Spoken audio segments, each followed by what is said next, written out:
애청자 여러분 안녕하세요. 송산 개미TV입니다. 11월 9일 시장이 시작되었습니다. 9시 50분 정도를 지나고 있는데 HLB가 HLB 생명과학이나 좀 잘 반등해줬으면 했는데 아직도 좀 지지부진한 모습이고 일단 오늘이 화요일이죠. 자, 주봉은 이제 차트는 금요일 완성이 되기 때문에 전체적으로 그때 확실한 답이 나오겠지만 일봉에서 HLB 같은 경우에 이제 240일 전화에 돌파 못 해주고 있죠. 꼬리가 거기 맞고 떨어졌는데 HLB 생명과학도 아직은 지지부진합니다. 어제 공매도하고 대차거래는 이제 어제 안 나오고 오늘 나오기 때문에 매일 제가 다음날 살펴드리고 있는데 사실 HLB 생명과학의 전체적인 대차 거래 많지 않아요.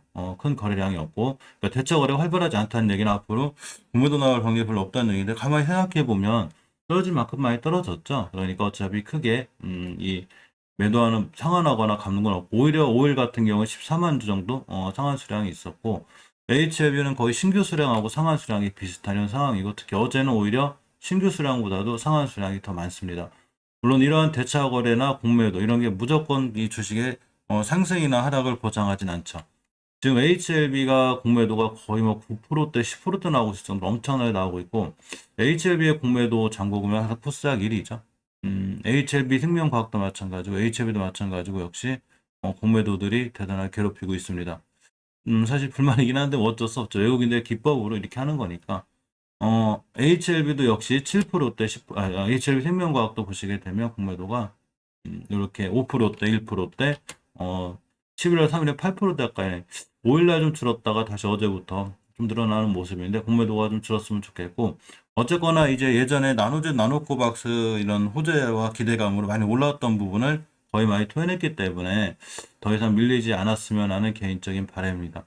장기적인 추세들은 많이 깨져 있는 게 사실이고 음, 이 중요한 이슈 몇 가지를 좀 살펴보려고 하는데 영국의 이 몰루피라비르가 이제 11월 달부터 영국에서 유통이 된다고 그래요. 근데 화이자 치료제만큼은 올해 아직 승인이 안 되는 상황이죠.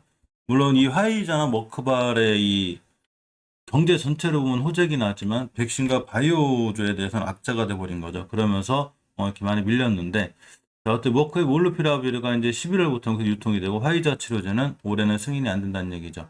사실 FDA 같은 경우에도 11월부터 이제 머크의 그 몰루피라빌에 대한 심사가 들어가서 12월 달에 되고 화이자는 내년이나 돼야 될 것 같죠. 자, 어쨌건 농업경제 임혜정 기자님의 글인데 수잔 호킨스 영국 보건안전국 수서의료 고문이 영국이 이달 말 머크의 먹늘 알약 몰루피라비르 코로나19 치료제를 출시할 것이라고 밝혔습니다. 지난주에 이제 영국이 머크와 리즈백 바이오테라픽스가 공동으로 개발한 이 치료제를 세계 최초로 승인했죠. 화이자 같은 경우는 좀 많이 늦어질 수 있는 상황인데, 일단 우리나라도 어느 정도 지금 선구매를 해놓은 상태죠. 이 코비드 우리 그 치료제 관련해서 우리나라에서도 임상 시험 중인데 전체적으로 잘 됐으면 좋겠습니다. 자, 이 G3BNT 얘기를 좀 해볼 건데 이 G3BNT 얘기가 좀 있습니다. 박스경제 TV의 이 김홍모 기자님의 글인데 자, G3BNT가 이제 무난히 HLB의 인수가 될 거란 이런 얘기들을 하고 있는 거죠. 이렇게 보시면 G3BNT가 최근 공시를 통해 밝힌 바 있는 G3홀딩스 SH 파트너 소송권과 관련해서 절차적 하자가 없음을 밝혔고 16일로 예정된 임시 주주통회를 통해서 이사회가 추천한 임원 선임 및 대규모 투자 절차가 종결될 것이라고 9일 밝혔습니다. 지난 9월이죠. G3BNT가 HLB 컨소시엄을 대상으로 950원 구매 투자 결정을 결정했는데 중간에 약간 좀 시끄러웠죠.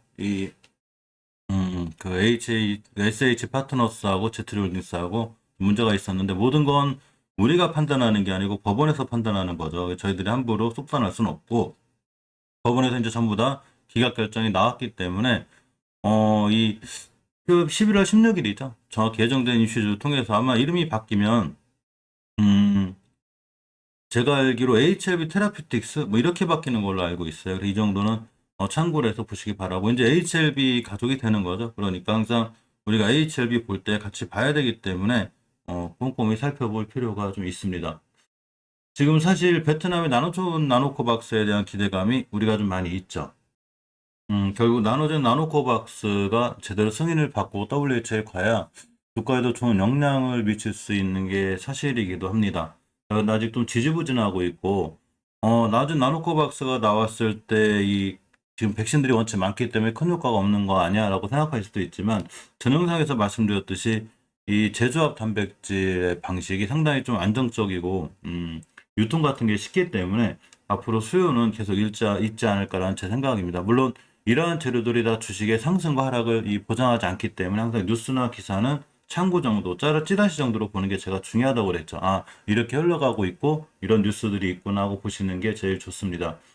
지금 사실 베트남에서 백신은 부족하지 않아요. 자, 보시게 되면 예전에만 해도 백신이 부족해가지고 각 지역들에서 거의 예약하는 수준으로다가 예약을 많이 했는데 이 승인도 늦어지고 베트남 다급하다 보니까 베트남 정부 입장에서는 어쩔 수 없죠. 당연히 이 백신들을 많이 구해왔는데 자, 웅우엔탄능 보건부 장관에 따르면 현재 백신의 수는 인구를 감당하기에 충분하다고 이거 많다는 얘기죠. 자, 동시에 세 번째 접종 또한 이제 부스터샷 얘기하는 거죠. 2021년 말하고 2022년 초에 시작하시려고 합니다. 이 세 번째 접종할 때 나머지 나노코박스 같은 제조 단백질 방식이 안전하기 때문에 이런 게 되면 좋긴 하지만 지금까지는 일단 백신이 꽤 넉넉한 상황이라는 얘기입니다.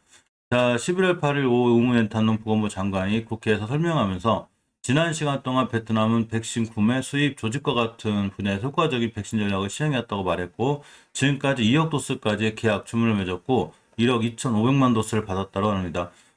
즉 이 사람들에게 이제 무료로 봉사하게, 즉 무료로 접종해주겠다는 얘기죠. 그래서 연말까지 백신을 더 가져오는 속도를 가속화하고 있다고 말했습니다. 여기서 얘기가 그냥 연말까지 이 나눠진 나노코박스 어떻게 승인돼서 맞추겠습니다. 이렇게 했으면 좋은데 그냥 더 갖고 오겠다는 얘기죠. 자, 베트남은 9천만 도스 이상을 주사했고 18세 사람은 거의 84%가 적어도 1차 주사를 40% 이상이 2차 주사를 맞았다고 합니다. 그러니까 18세 이상 사람들이 거의 84%가 1차, 그리고 40%는 거의 다 2차 접종을 마쳤다는 얘기죠. 자, 이렇게 베트남은 세계에서 백신 투여량이 가장 많은 20개국 중 하나이고 동남아시아에선 2위, 아시아에선 7위, 세계에서 가장 빠른 주사율을 가진 3개국 중 하나입니다. 또 베트남의 국내 백신 2종이 임상 3단계 시험 중이고 한 개 중 임상 2단계 중인데 이 임상 3단계 시험 중인 게 바로 나노젠의 나노코박스를 얘기하는 거죠. 음, 자, 어쨌거나 이렇게 이제 넉넉한 백신을 갖고 있다 보니까 이 나노젠 나노코박스를 급하게 수요를 해서 얼른 해결을 해도 되는데 사실 이렇게 하기보다는 조금 더 지지부진해지고 사실은 어떻게 보면 더 튼튼하고 안전하게 만들려는 뭐 그런 것도 있죠. 물론 항상 말씀드렸지만 이 모든 차트는 이 재료에 항상 좋게 반응하지 않기 때문에 많은 부분이 올라갔다 이렇게 토해낸 거죠. 그렇기 때문에 사실 더 이상 여기서 크게 밀릴 것 같지는 않지만 HLB나 HL생명과학이나 오히려 더 많이 밀리거나 그렇게 되면 HLB의 중장기적으로 보는 분들은 상관이 크게 없고 일단 이 단기적으로는 이 백신이나 이런 게 나와도 지금은 베트남이 넉넉한 상황이고 단지 우리가 기대할 수 있는 거는 저개발 국가나 개발도상 국가들 이런 데는 아직도 백신이 많이 필요하다는 얘기죠.